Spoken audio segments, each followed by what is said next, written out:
Bonjour, je suis Charlotte Agut-Régnier, je suis expert en art moderne asiatique et je voulais aujourd'hui vous présenter Vucao Dam, un très grand sculpteur vietnamien. Il intègre en 1926 la deuxième promotion de l'École des Beaux-Arts de l'Indochine. Il choisit la spécialité sculpture, qui est vraiment la technique qu'il préfère. Et il nous arrive aujourd'hui avec son œuvre phare qui s'appelle Jeune fille anamite. Jeune fille anamite est un modèle qu'il va réaliser à plusieurs exemplaires. La première fois qu'elle apparaît, c'est en 1929, dans cette très importante exposition qui est organisée à Hanoï et qui permet aux élèves pour la première fois de mettre en avant leurs talents et leurs travaux. Cette œuvre est également ensuite présentée dans d'autres expositions. Elle sera par exemple présentée en 1931 à l'exposition coloniale qui est organisée à Vincennes.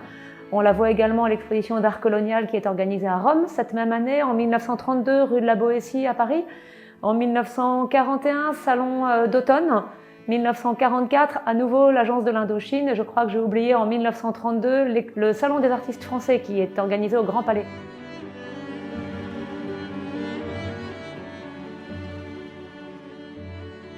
L'exemplaire qui est présenté aujourd'hui est un magnifique exemplaire avec une patine verte.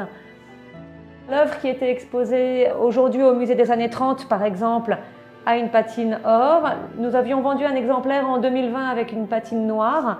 J'ai eu la chance d'examiner un exemplaire qui est conservé au musée des Beaux-Arts à Hanoï, qui a plutôt une patine brune. L'œuvre est signée sur le socle, sur le côté droit. Et nous sommes vraiment ravis d'avancer faire cette vente qui sera le 22 mai et qui met à l'honneur le travail de Vucao Dam, que ce soit en sculpture ou également en peinture, bien sûr, puisque nous avons cette magnifique soie qui représente une maternité qui a été réalisée en 1944 et qui montre tout le talent de l'artiste. Donc je vous donne rendez-vous le 22 mai en vente à 14h30.